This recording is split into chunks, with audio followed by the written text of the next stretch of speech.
এই প্রেসিডেন্ট তিনটা কারণে অপরাধী, যার বক্তব্য এই মহান সংসদে আমরা শুনতে পারি না। প্রথম কারণ হচ্ছে তিনি সমস্ত খুনের সহযোগী ছিলেন। তার আমলে যে খুনগুলো হয়েছে, একটা খুনের বিরুদ্ধেও তিনি শাসক গোষ্ঠীর প্রতিবাদ করেন নাই। সেই খুনে তিনি কোনো ব্যবস্থা গ্রহণ করেন নাই। প্রেসিডেন্ট রাষ্ট্রের অভিভাবক হিসাবে তিনি জঘন্য অপরাধ করেছেন রাষ্ট্রের নাগরিকদের প্রতি। দ্বিতীয় কারণ ছিল, আপনারা জানেন, আগস্ট মাসের 5 তারিখ 24 সালে তিনি জাতির উদ্দেশ্যে ভাষণ দিয়েছেন। সেই ভাষণে তিনি বলেছিলেন যে তৎকালীন ফ্যাসিস্ট প্রধানমন্ত্রী পদত্যাগ করেছেন এবং তিনি তা মঞ্জুর করেছেন।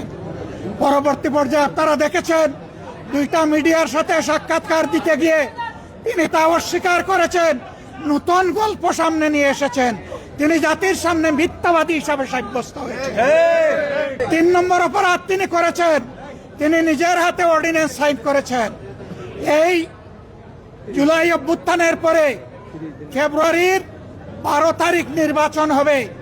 নির্বাচনের পরে যারা নির্বাচিত হবেন তারা 2টা ক্যাপাসিটিতে নির্বাচিত হবেন।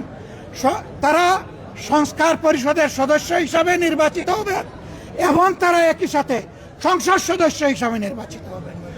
একই দিনে উভয় শপথ একই ব্যক্তি পড়াবেন। অত্যন্ত দুঃখের বিষয়, সেই শপথ দুটো আমরা নিলেও সরকারি দল নেয়নি।